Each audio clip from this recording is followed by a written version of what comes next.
Have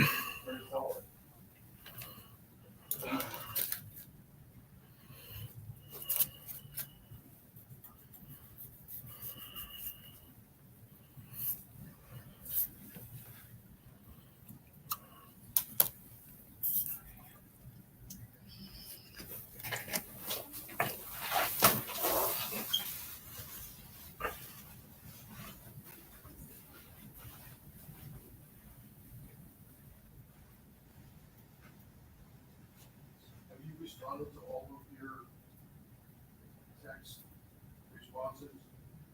No. I did some of them on the information. Will they send you email through?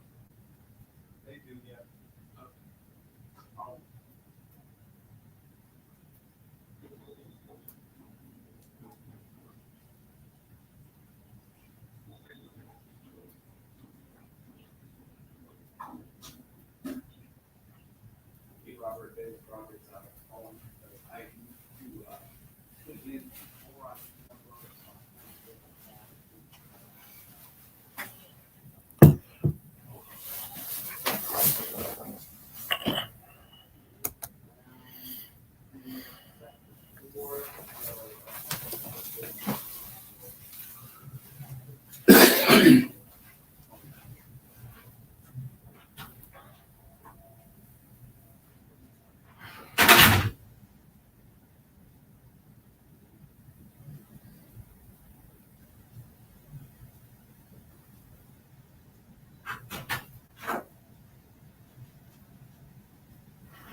Democrats. Today is Thursday, November 3rd. It's time for the Chair's Daily Live. Thank you for hanging in there with me. All kinds of technical difficulties, but I appreciate those of you who are able to stick around.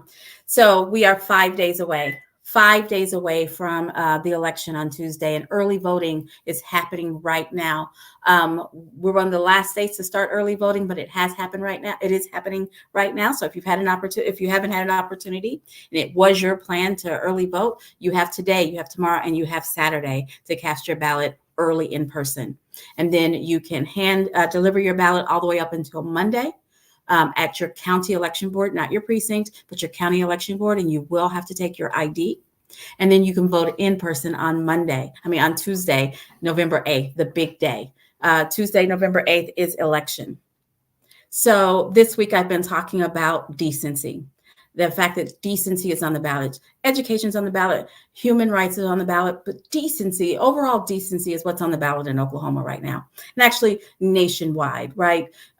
We had the Speaker of the House nationally, her husband got attacked with a hammer. The house was broken into. He was attacked with a hammer, and folks all over the nation made fun of it and made light of it. We're losing the battle of decency. But on Tuesday or today, we have an opportunity to really make a difference. So I wanted to talk about other things. I wanted to talk about candidates and making sure you knew about the judges and all that kind of stuff. And so maybe we'll have time for that tomorrow. But today, I have to keep talking about decency, because last night, Representative Ryan Martinez from House District 39, which is in Edmond, was arrested on suspicion of DUI.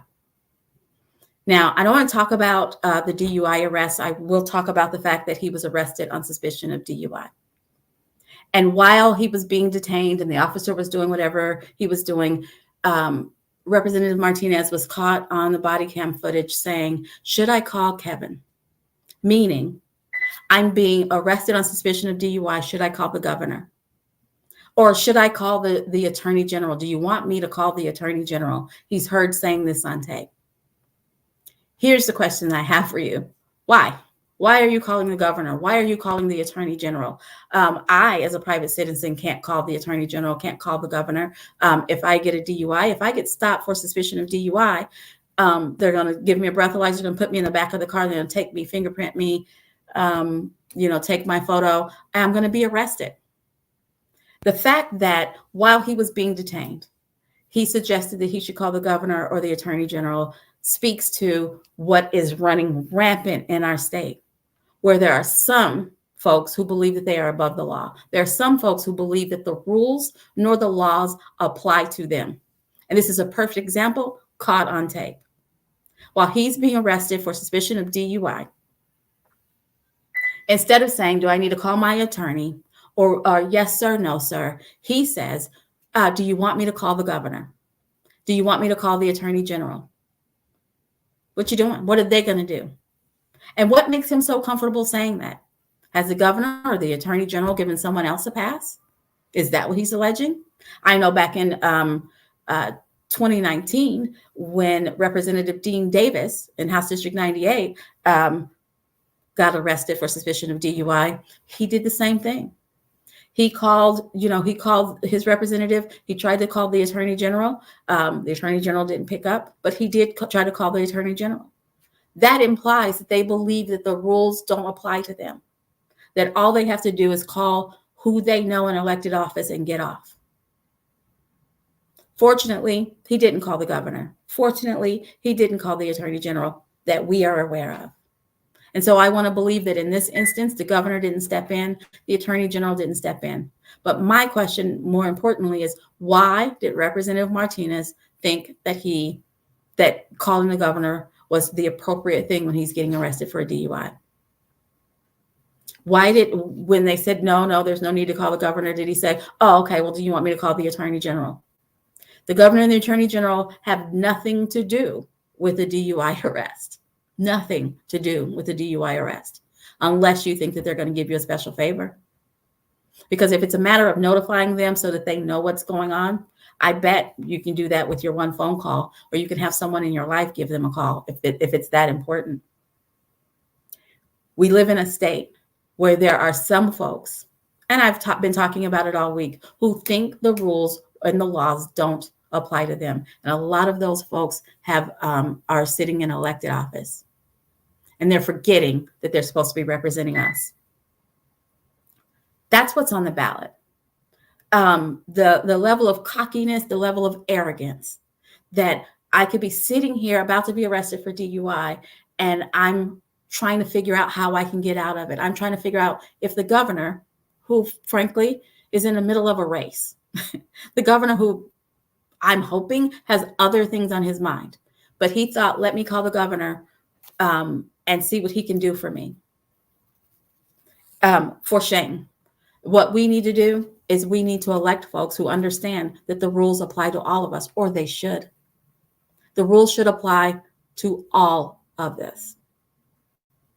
So Rhonda, I agree with you. I too am over all of the crazy. I just want for government to go back to being this thing in the background, that we don't have to hear about every day. Every day it feels like there is some new scandal in our state. So, last night it's the DUI. The week before that, months before that, we have to hear about Swatley's and Class Wallet and the hydrochloroquine, and then the hydrochloroquine refund, and Epic, who owes us a lot of money, and we're not going after that money, and several other audits that were in departments that the governor appointed the leadership of, and it turns out that there's scandal, and he's trying to keep it from us. It just seems like there's scandal and corruption every day. I want to go back to where I got to do some research to find out what's going on in my government, because it's working. I want to go back to where government feels like it's working. It's so blatantly not working right now. It is so blatantly not working. And it starts at the top. When you have a governor, when you have a leader who doesn't think the rules apply to him, who uses the office that he has to enrich himself, that doesn't have to answer to us, because we still don't have a resolution of SWAT lease. We still don't know what happened to the refund of hydrochloroquine. Class Wallet, where are we on that? Yet he's still running on top 10, but he doesn't believe we can get there. I'm not real sure what's going on. We need a real leader. And we have a choice on this ballot. We have a choice. Joy Hoffmeister is running. We don't hear about all the scandals and all the cronyism. And she's held office for 8 years. We have real leaders that are running. We have Joy Hoffmeister. We have Kendra Horn, who, as a freshman legislator from Oklahoma, was able to get 25 bills across the finish line in Congress. We had, without scandal, without exorbitantly enriching herself. We have choices. We just need to be cognizant of those choices and make them. Because if our democracy isn't saved, if we don't use our voice now to vote for common sense, reasonableness, and just rule of law, our choices may be taken away from us. We may not have the opportunity to continue to vote for what is right. So literally, we have Joy Hoffmeister, Melinda Elizadeh Fard, Regia Bowman, Jack Henderson, Charles DeCoon, Gina Nelson running to make up our state cabinet. We have Madison Horn and Kendra Horn running for U.S. Senate. We have Adam Martin, Naomi Andrews, Jeremiah Ross, Mary Brannon, and Joshua Harris Till running for Congress. And we have a whole host of people running for State House, which is really important as you think of states' laws. That stuff is going to be decided on Lincoln, and we need to elect people there. I just gave you an example of somebody who's sitting there who believes that the rules do not apply to him. He needs to go. He needs to step down. I'm going to ask you to call your legislator and ask them to stand with us, asking him to step down so that Edmond can be represented by someone who recognizes that the laws apply to them. If we allow this guy to stay here, not just because of the DUI, right? It's not the DUI. It's the arrogance of thinking that he's above, that he shouldn't have to suffer the consequences of regular citizens. That's what I have an issue with. Edmond needs to be represented by someone who recognizes that the laws apply to them as well. Join me, call your representative and ask that they unite with us and ask that Ryan Martinez step down. So there can be a special election in HD 39, and Edmond can be represented by someone who understands that the laws apply to them. The name is Ryan Martinez. We're asking for him to step down. And if you're represented by a Republican, ask them to stand with you. Ask them to hold their party accountable. Ask them, does this represent their party? I hope that the answer is no, and that they join in the chorus asking for Representative Ryan Martinez to step down. And again, it's not about the DUI for me. It's not. Do I want folks out there driving after drinking? I don't. But it's not about the DUI. It's about the fact that he believes that he is above the law, that he is above the rules. And there's too much of that in our legislature. There's too much of that in our elected officials in Oklahoma. Terry O'Donnell is still on the ballot, even though he's been charged with 5 felonies and 3 misdemeanors, still on the ballot. That is not okay. It's not. Kevin Calvi is still on the ballot, even though he's being investigated by the OSBI. It's not okay. What we need to do is demand, just at the bare minimum, that the folks who run to the folks who ask us for our vote, the folks who ask us to trust them with running our government, understand that the laws apply to them like they apply to us. That's a low bar, folks. And it's not too much to ask. We do not have to vote for the folks who are breaking the law. We have a real decision to make on Tuesday. I'm asking you to educate yourself on the candidates. Know which ones are under investigation or under indictment. Know which ones can spell sanctuary, which ones can't. Please do your research. Vote for the candidate that most aligns with who you are. Vote your values. Educate folks around you, make your plan, and cast your vote. Thanks for your patience. Thanks for joining me. And I'll be back here tomorrow at 4:15 on time tomorrow. Have a great evening.